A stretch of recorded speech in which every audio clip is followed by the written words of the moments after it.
confidence meter on our Recruiting Nation hot board, though, right now has him just at a 2 out of 10 going to Oregon. He still has all these other options to go to. The thing that might tie it all together, very good track athlete, and the fact that it's Oregon might have a lot to do with it. And also, he's from California, he's from the West Coast, so Oregon would be a nice fit for him to go to. And Adoree Jackson, that's the type of athlete that Oregon goes after. You know, I mean, they recruit those type of athletes. He's a defensive back, but you can put him in multiple positions if you want to. A speed guy that is just a real skill athlete in the open field. Nice run by Kadarius Smith. We saw that confidence meter, by the way, and someone that is an unsung hero for our crew as well is Kevin Clark, who absolutely not only puts the edits of those things together, those cool graphics that you see, and some of the great tape pieces and edits that we get a chance to put on our air and impress all of you and get you acclimated to hearing these names, but he also does a lot of the research gathering for us on these high school games. Behind-the-scenes stuff. That's why we know who Kadarius Smith is. We get a lot of time with the coaches during the week, but for any of you who've ever been to a high school football game or have been in a position to do a high school football game in a broadcast capacity, it's not always the easiest thing to do. Kevin makes our job probably 1,000. Well, we couldn't do the job without Kevin. I mean, he's the first person we as a crew talk to getting ready for our next week game. And we usually start talking to Kevin. We do Friday night games on Saturday. Yeah, we usually get an email from Kevin. We won't be getting one, unfortunately, this week. This is our last game on the recruiting trail this year. Good strike by Gonzalez. He fires over the middle to Holderfield, and it's good enough for a first down. But great job by our entire crew all season long. From our opening game in Louisville, Kentucky, to tonight here in the state of Georgia, where it's been all Gainesville. Gainesville will likely have an opportunity at a region championship next week when they take on Flowery Branch in that ball game.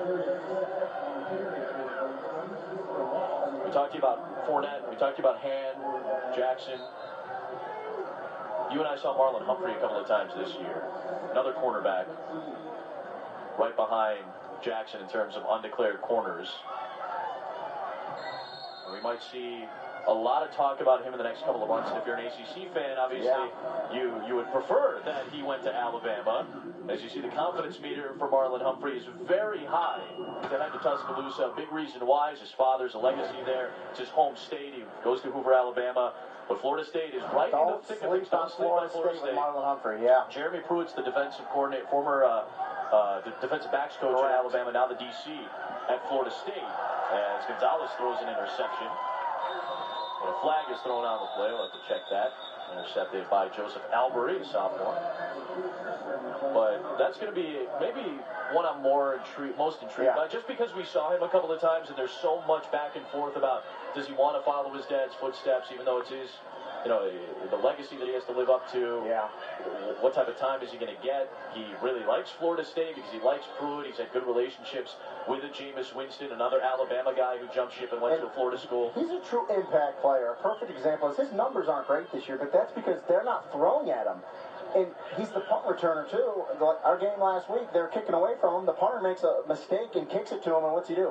Brings it back 77 yards for a touchdown. And he's that type of player. When he touches the ball, he makes things happen. He's a shutdown corner, which is another one of those premium positions.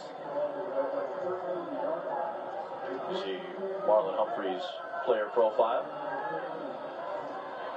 We just heard David Hudson give us the ruling here. It's going to be a fresh set of downs inside the 15.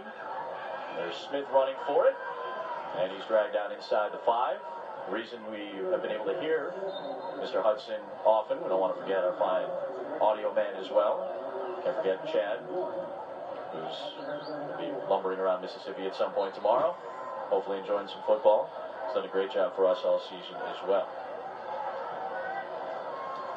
2nd and 1, and the ball is bobbled, and it's recovered.